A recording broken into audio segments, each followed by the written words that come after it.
Hello students, welcome back to my channel The Report Card, in which I am posting videos on chemistry and biology for grade 10 CBSE.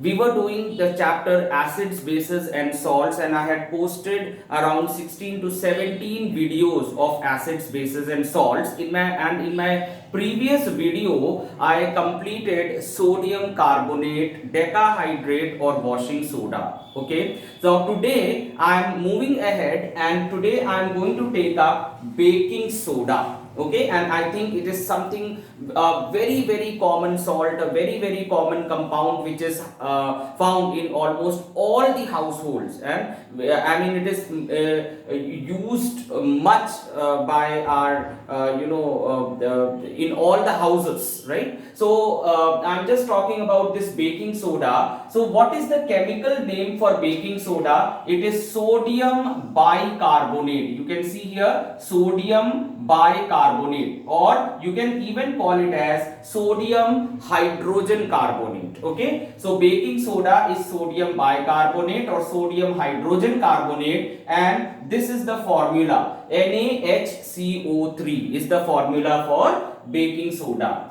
Now how is it prepared in the lab? So whenever you have to prepare baking soda in a lab, what you need to do is you need to take some washing soda or soda ash, right, and then you have to dissolve it in cold water. Okay, so sodium carbonate you have to take and then you have to dissolve it in cold water and then pass a lot of carbon dioxide in it. Now this is called saturating a cold solution of sodium carbonate with carbon dioxide. Okay, so once you saturate, so I have written the chemical equation over here: Na2CO3 plus CO2 plus H2O.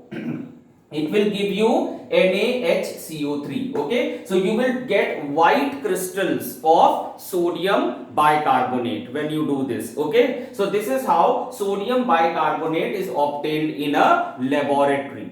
But how is this product obtained in an industry, or whenever we talk about an industrial manufacture, how do we get it? When we have to make it in a very large quantity, then in that case, you remember in my previous video I spoke about the Solvay process. Okay, now this Solvay process is a process by which we make washing soda, but we obtain baking soda or sodium bicarbonate as an intermediate product. Okay, so actually first baking soda is obtained and then we further process it, we heat it and then dissolve it in water and crystallize it, then we get washing soda. Okay, so what we have to do, you remember what was there in Solvay's process? It's something very simple. You have to take 20% which solution? NaCl, okay, which we call as brine, then pass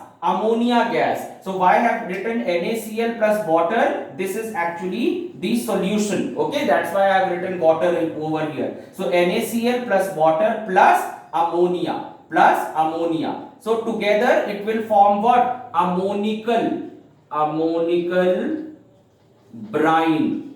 Okay, ammonical brine. So this is called ammonical brine, and in this ammonical brine what do we pass? We pass carbon dioxide. Okay, so when carbon dioxide is passed through this ammonical brine or passed into this ammonical brine, what do we get? Sodium bicarbonate and ammonium chloride. Okay, so this is how we obtain sodium bicarbonate in industry. Is it clear to everyone? Okay, so you can just note down if you want to note down anything. Both the equations are very important. How is it prepared in the laboratory and how do we obtain it, or how industrial manufacture is done. Okay, now I am moving ahead and I will be talking about the chemical properties, the physical properties of this particular compound. Now this is a very easy topic. You don't have much in this. Now when we are talking about the physical properties, we all know that it is a white crystalline solid. Okay, it is a white crystalline solid or white crystalline solid, and it is sparingly soluble in water. Sparingly soluble in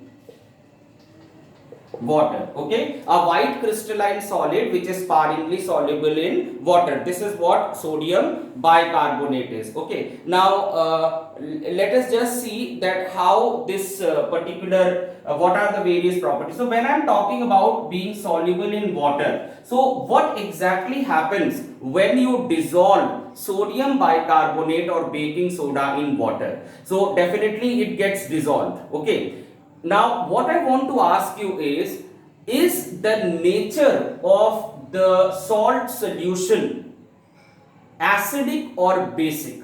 Okay, now you remember acids, bases and salt. My previous video when I was talking about salts, I told you that whenever a salt has hydrogen, it is known as an acidic salt. Okay, because the base could not replace all the hydrogen atoms from an acid. That's why the salt has a little bit of hydrogen or some hydrogen left, and we call it as an acidic salt. But in spite of being an acidic salt, the solution of baking soda or sodium bicarbonate is always basic. Now let us understand why.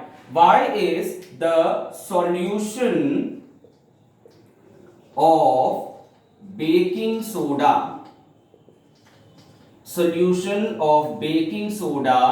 is always basic? Okay, basic or alkaline, right? So why is it so?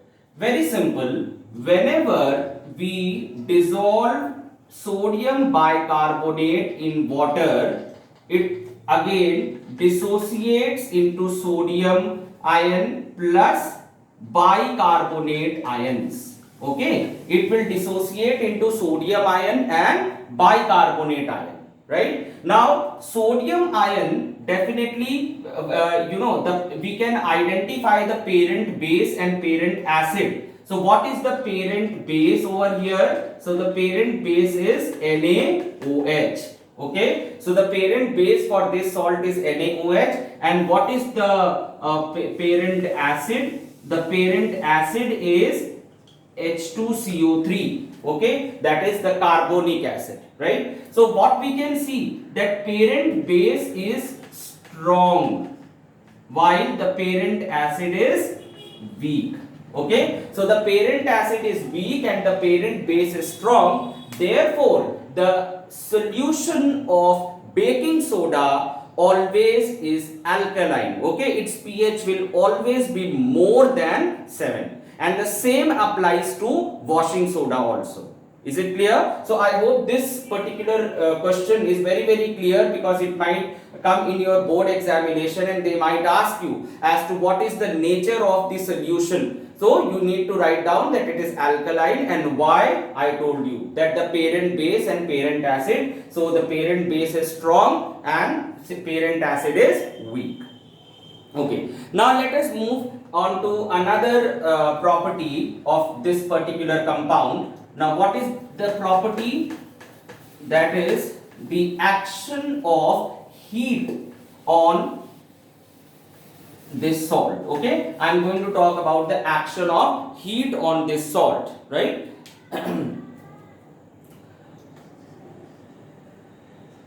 Action of heat. Right. Now this also you should remember that whenever we heat sodium bicarbonate, first of all carbon dioxide will be evolved. It will evolve. Okay. Then what will happen? Sodium carbonate will be formed. Okay. Sodium carbonate will be formed. Carbon dioxide and water will be evolved. Okay. So this is what happens. So HCO3. So whenever you are going to heat it, what will happen? It will form sodium carbonate plus carbon dioxide plus water. Okay, so this is what is going to happen, right? So this is and this is how we actually prepare washing soda from baking soda in solvay process, because baking soda is obtained as a intermediate product, or the first product which we obtain is baking soda only, but when we heat it, it again dissociates into washing soda, or you can say soda ash, then carbon dioxide and water are involved. Okay, so this is when we heat it. Now now what happens? Reaction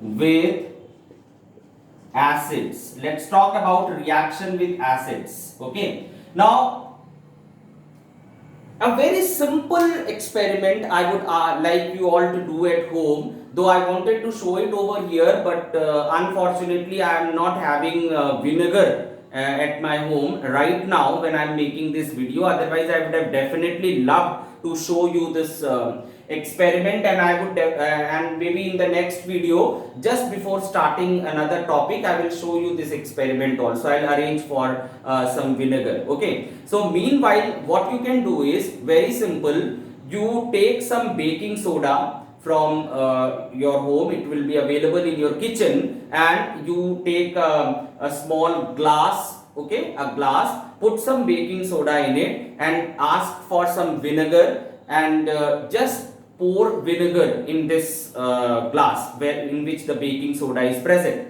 Now what will you observe?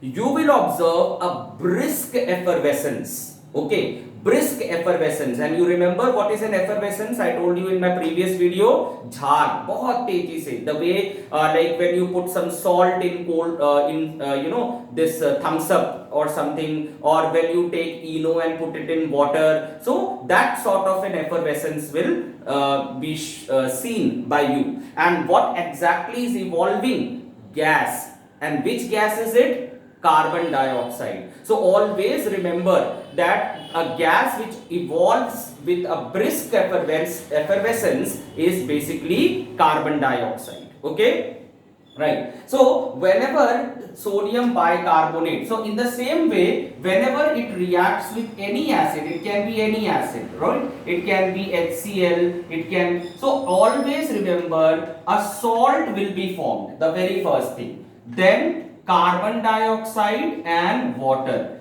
these two things will be evolved. Okay, so this is something very important. A salt, carbon dioxide and water, these three things will be formed. Is it clear? So this is how, this is what happens when sodium bicarbonate or baking soda reacts with acids. Okay, right. Now when we are talking about the uses of baking soda, let us just talk about uses of baking soda. Is it? Now I think these things are very clear to everyone. Okay, so I am going to erase it. Now when I am talking about the uses of baking soda, so first is used in, now I am talking about uses. Okay, so the very first thing is soda acid fire extinguisher.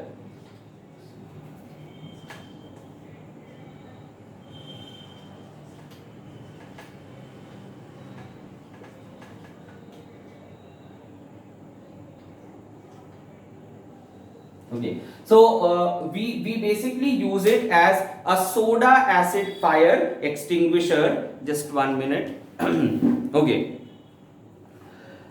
right. Okay, right. So soda acid fire extinguisher. Then secondly, we use it as an antacid. Okay, as an antacid, because its solution is basic in nature. So whenever there is hyperacidity, it will definitely neutralize that effect of hyperacidity. And thirdly, you can basically use it for making baking powder, in fact, right? Baking powder. Okay, you can use it to make baking powder, or you can even use it for making the dough fluffy. You can use it for making breads, so all these things. Well, these uses are fine, okay, but you know, a very important question comes in CBSE about baking powder. What exactly is baking powder? Is it just the baking soda or is it something different? See, baking soda is not baking powder.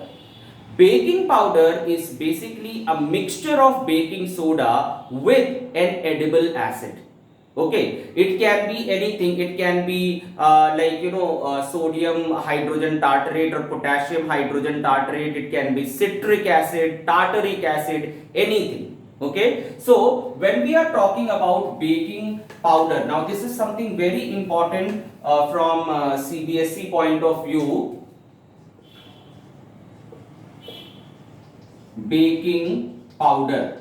Okay, now what is baking powder? It is NaHCO3 baking soda plus an edible acid. Okay, edible acid like citric acid or tartaric acid or anything, right? So this is what is baking powder. Okay, now the question is why we cannot use baking soda to make cakes. Okay, now see, I'll tell you what happens when you add baking soda to cake. What will happen? Suppose this is a cake. I have made the dough, and in this I have added baking soda. Okay, now when it is heated, so what will be made? What will be produced? Na2CO3 plus CO2 plus H2O. This will be produced. Okay, now CO2 and H2O, it's fine. It will make the cake fluffy and it will always, make it very moist, good. But this Na2CO3 which is produced, it will make the cake bitter. Okay, because if you try to taste washing soda, it will taste like soap. So if you serve this cake to anyone, they will never eat it. They will say that you have added surf or soap or something in it, and they will not taste it. Okay, so what to do? Now instead of baking soda, we add baking powder. Okay, so when we add this baking powder, now what happens? Again the same thing will happen. NaHCO3 plus H ions. I am just talking about this acid. Okay, I am talking about acid. Now here what will happen? CO2 and water of course will be produced, but the washing soda or Na2CO3 or sodium carbonate which is produced, that gets converted to a sodium salt of the acid. Okay, so due to this, that bitterness of sodium carbonate is not there, right? So because that entire sodium carbonate, it is not formed, instead of a salt, sodium salt of acid is formed. Okay, of acid is formed, and this removes the bitterness which can be caused by baking soda, and water and carbon dioxide which is formed, it makes the cake moist and fluffy. Okay, so this is a very, very important question that can be asked in your CBSE. So you just need to read the book. So if I ask you, the question is very important. Why do we use baking powder instead of baking soda to make cakes? So like those who are watching my video, I would like you to write the answer on the comment section, and let's see whether you are able to understand what I taught you. Okay, so this is what we have in baking soda, and this was a very simple topic. So I hope it is very, very clear. I am able to make it very simple and very clear to you, right? So now I think just one more compound which is left, that is the plaster of Paris, and in my next video I am going to come up with that. Till that time, have a nice day. Please like, share and subscribe the channel. Thank you.